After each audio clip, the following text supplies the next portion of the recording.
before you get fully involved, make sure you have your vaccinations in place. Very, very important. Two most important vaccinations is human papilloma virus, 16, 18, 6 and 8. Now, whichever part of this world you are staying, they're bivalent, quadrivalent vaccines. So quadrivalent gives you protection from viral strains 6 and 8, which is your genital warts, and 16 and 18, which causes 70% cases of cervical cancer. Make sure that you have taken your human papilloma virus injection before you start to get sexually involved. Second thing is your hepatitis B vaccination. Take your hepatitis B vaccination. If you are about to embark upon your journey of getting sexually involved with someone, I am sure you are the person and you have spoken about it. You have decided in your heart and in your mind that I am going to get sexually involved. With your partner, talk openly about barrier contraception. You have to be very, very careful.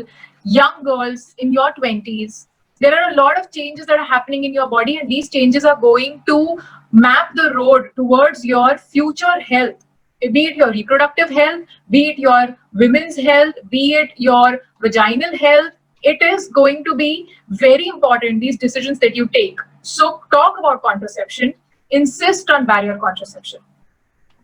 It is very easy to get a sexually transmitted infection. It is very difficult to get rid of it. And you don't even know if you ever get rid of it. So yes, HIV is most common, hepatitis B is most common, syphilis is most common.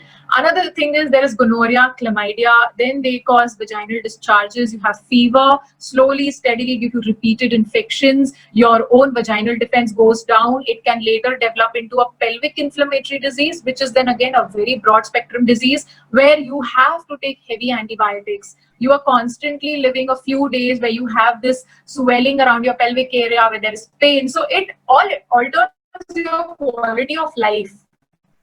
So you have to be very careful and openly talk about contraception. Openly talk about use form or be very clear about what you want. You are in an age where you want to experiment. You are in an age where you want to try things. There is nothing wrong in that, but research goes a long way in helping you take a decision. If at any point you think you are stuck, please go to a professional. Go to a gynecologist, talk to them about your anatomy, talk to them about various penetrative intercourses that are there, talk to them about what can go wrong, what cannot go wrong. Understand, and another common thing about young women, you cannot be oblivious to the fact that why are you menstruating, what is your period all about, what is your fertile period, what is calendar method. You can't be oblivious to these facts even if you are not a science student. It is a part of your body. You have to understand it. You should know these things. If you don't have somebody in the house who you can talk to, please go to a doctor. Take your aunt, take your elder sister, take your friend, take a confidant. Go to a doctor, understand these things about your body. If you are going to respect your body, you will be able to take very good care of it. So early girls, 20s, in their 20s, who are about to embark on their sexual journey, vaccination, understanding your menstrual cycle, understanding your fertile period, and contraception, barrier contraception mainly, you have to take. Yeah, my 2 cents on this question, and really glad you brought it up, is since you are going to be independent and like you're going to take the decision of being sexually active, it means you are also at this age where you're capable of taking your healthcare decisions. So going to a doctor and getting the help you need, getting the counseling you need, even if you're going alone, is your right. And getting that access to that healthcare is your right. So if you don't have a practitioner that does not respect that, then you probably need to change a practitioner. But most good physicians will be very happy to help you, very happy to educate you. Like Dr. Ankita has said, you find a place and you make sure that you are educated about everything that's going to happen once and if you become sexually active, so that you have, should anything go wrong, you have the help you need.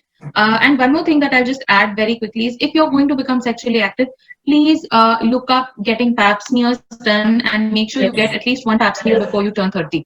That's also very important. In India, this is not something that young women follow in India, because they are very, very secretive, of course, because of other cultural and other social norms. They're very, very secretive about their sexual life. But if you are, like Dr. Renuka said, if you are someone who is sexually active, please visit your health practitioner and get a pap smear done. It doesn't matter whether you're married or you are not married. You will not be judged to get a pap smear done just because you're not married. So I just want to convey this, and to the women who have joined us today, and you please convey this further, because there are so many times when we see cases and when we actually ask ourselves that could this have turned out in a better way for her if she would have not been so scared and she would have just got a pap smear done. Yeah. And it's so preventable, it's so detectable Exactly. easily. Yeah. Also, for women who are just starting to become sexually active, two more things that I would like to add is, one, please, if you've just started becoming sexually active, please be sensitive to changes in your body. If you feel like there's a little bit of discharge, get it checked. Don't ignore it, because a lot of STIs or sexually transmitted infections are very subtle in the initial stages, and it would be great if you picked up on it really fast. A few special cases. If you are a diabetic, you should not opt for intrauterine devices. You can end up with discharges. You should not opt for intramuscular injections. These are depot injections. You can develop abscesses.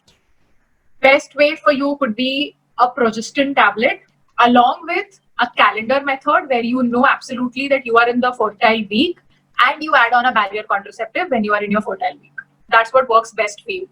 Another thing is, if you are someone who already has a heart condition or has a problem with the viscosity, the thickness or thinness of the blood, it is advisable to steer clear of oral combination pills. Again, you can definitely get an IUD, intrauterine device. Intramuscular injections, if you are somebody who has bleeding problems or hemophilias, again, intramuscular injections can cause hematomas. So stick to progestins with barrier contraception. If there is any contraindication to any hormonal pill or injection, the best thing for you is barrier contraceptive.